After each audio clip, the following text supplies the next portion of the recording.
আরজি করেন যাতে সমস্ত ধরনের যত ধরনের প্রুফ ছিল, এভিডেন্স ছিল, প্রমাণকে লুপাট করার জন্য অর্গানাইজড ওয়েতে কি সুন্দর ক্রাইম করেন। মহিলা ক্রাইমের কুইন, মুখ্যমন্ত্রী বললে ভুল হবে, ক্রাইম কুইন। ক্রাইম অর্গানাইজড ওয়েতে উনি 7,000 লোককে পাঠিয়েছেন এবং বেছে বেছে তৃণমূলের গুন্ডাদেরকে পাঠিয়ে সমস্ত যে প্রুফ রয়েছে, এভিডেন্স রয়েছে, প্রমাণপত্রকে লুপাট করার কাজ একটা মুখ্যমন্ত্রী উনি করেছেন। আর উনি নাটক মন্ত্রস্থ করছেন যে উনি নাকি মেয়েটার জাস্টিস চাইছেন। উনি কি বলছেন?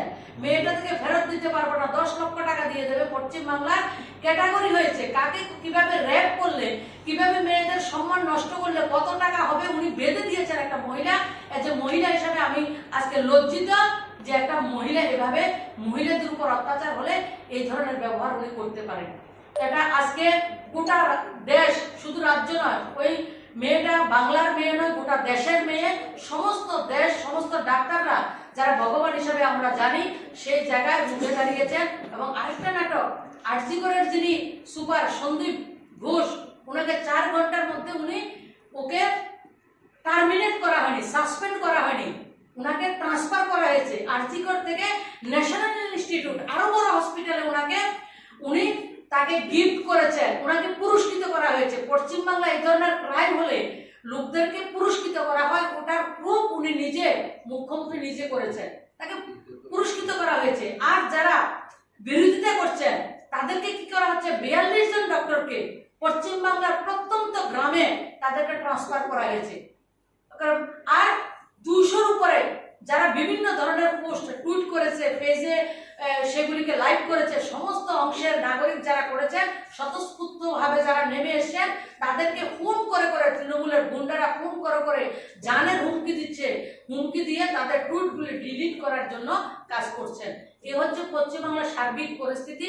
আজকে শুধু একটা মেয়ের জাস্টিসের জন্য নয়, আমার বোন, আপনার বোন, প্রত্যেকটা বাবা তার মেয়ে নিয়ে চিন্তিত, প্রত্যেকটা ভাই তার বোন নিয়ে চিন্তিত, প্রত্যেকটা পুরুষ লোক তার স্ত্রীকে নিয়ে চিন্তিত, প্রত্যেকটা পুরোটা সমাজ, গোটা সমাজ আজকে চিন্তিত পশ্চিমবাংলার এই বর্বরচিত কাজের জন্য।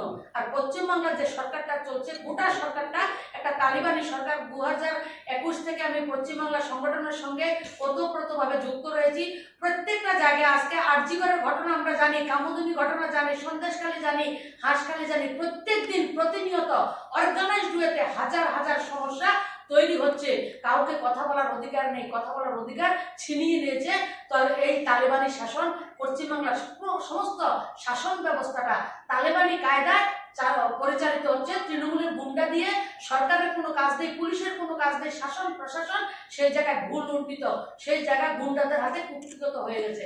তার জন্য আমরা আজকে একজন মহিলা হিসাবে এবং একজন নাগরিক হিসাবে, গোটা দেশের নাগরিকরা যেভাবে জেগেছেন, সবাইকে আবারও বলবো যে মমতা ব্যানার্জির পদত্যাগ খুব দরকার। এই মহিলা যতদিন থাকবে আমাদের পশ্চিমবাংলার মহিলারা সুরক্ষিত নয়। আমরা মার যে সমস্যা উনি ডেলি তৈরি করছেন, সেটা প্রতিনিয়ত উনি আরো উত্তর সেই ক্রাইম উনার বৃদ্ধি পাচ্ছে। সেই কাজটা আমাদেরকে দেখতে হবে।